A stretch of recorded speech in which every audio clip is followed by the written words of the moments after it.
In this video, I'm going to walk you through how to set up a WhatsApp countdown timer within the WhatsApp templates. WhatsApp countdown timers come in really handy if you're running a promotion and you want to add some sort of urgency to the mix. As we know, many people only act when there is this element of urgency inside a campaign, such as, hey, the price increases or the offer disappears completely, for example. So let me show you how you can set this up. So first we want to navigate to settings bottom left. Then we want to click on WhatsApp on the left and then on templates at the top. Then let's create a new template. Let's choose blank template. And here we want to give it a name.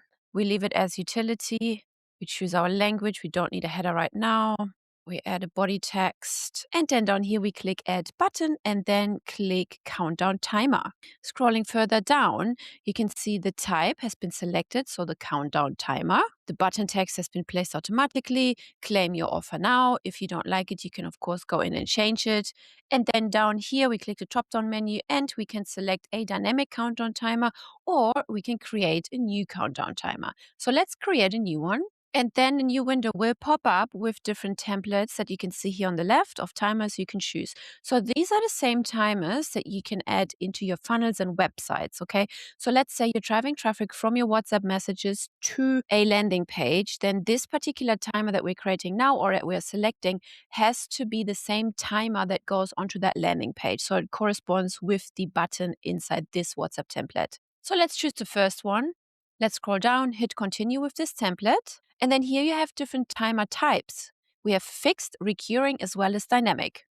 The fixed counts down to a single specific event or date. Once that date has reached, the countdown has finished. The recurring loops countdowns for specific specified duration. So every time this countdown will loop again and start with this particular duration. In this case, 2 days, 12 hours. So once that's done, it reloops, sets back to 2 days and 12 hours. And then we have the dynamic countdowner, which means it automatically refreshes the countdown for each recipient. So when you say, hey, this promotion goes on for the next 3 hours, and then they click the button and the 3 hours start then once they click the button. Down here, you can then adjust the countdown duration. You can set an end time if you wish to.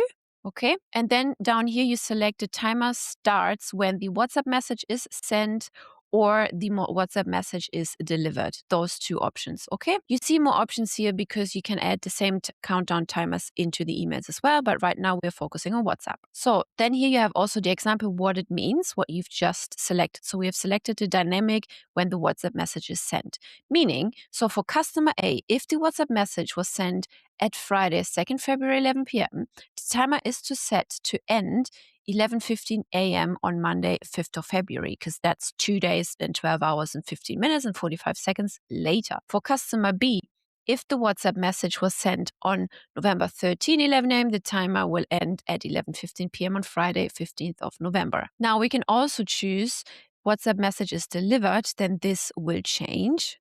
So now we can also choose when the WhatsApp message is delivered, because when we sent it is one thing, but when it's delivered is another thing, right? Maybe that person doesn't have reception at the moment. Maybe their phone is off. So the countdown starts then when it's actually delivered. Down here, you can adjust your time zone.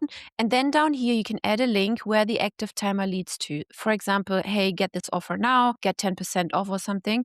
And then they click the button and then they get forwarded to that landing page where they can purchase the 10% off. Then the expired timer link, for example, the percentage goes from 10% to 5%.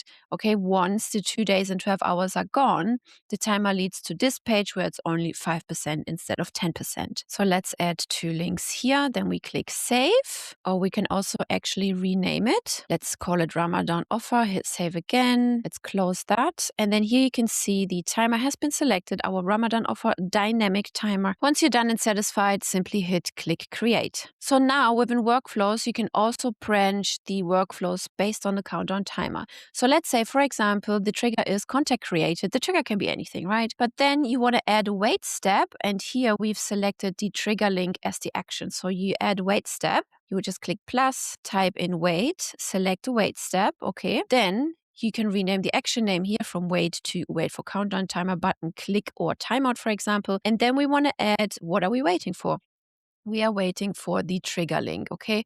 Once the trigger link has been clicked, and then we're going to select a trigger link, which can be any of those. Please remember the trigger links, you create them under marketing on the left, trigger links at the top, okay? You would click add link, you would name the link, Ramadan offer, for example, and then you place the link in there. So back to our workflow, once you've created that trigger link, you select it, and then you can add a timeout. Hey, after 24 hours, we want to know what's going on. Hit save action. And then here we go. We have one branch if the trigger link has been clicked and one branch if it has not been clicked. So from here, you can then go about and do different actions. Like, for example, here you can filter by if else condition. Hey, if they purchased, then do nothing. Or if they didn't purchase, send another offer. Or for the timeout one, maybe send an email instead of a WhatsApp message. So if you see a no link found error inside the timer URL, it means your timer doesn't yet have a redirect URL. So in that case, you just click edit timer and add your URL. You can also add up to 2 countdown timer buttons to one WhatsApp message. These are then combined with visit website or trackable website call to actions. So now you know how to implement different types of countdown timers inside your WhatsApp template and how to trigger workflows from there. Well, I hope you like this feature, and if you haven't signed up for High Level just yet, or you're looking to upgrade, make sure to snag the free bonuses, including free snapshots and white label videos. Everything is mentioned by the links below.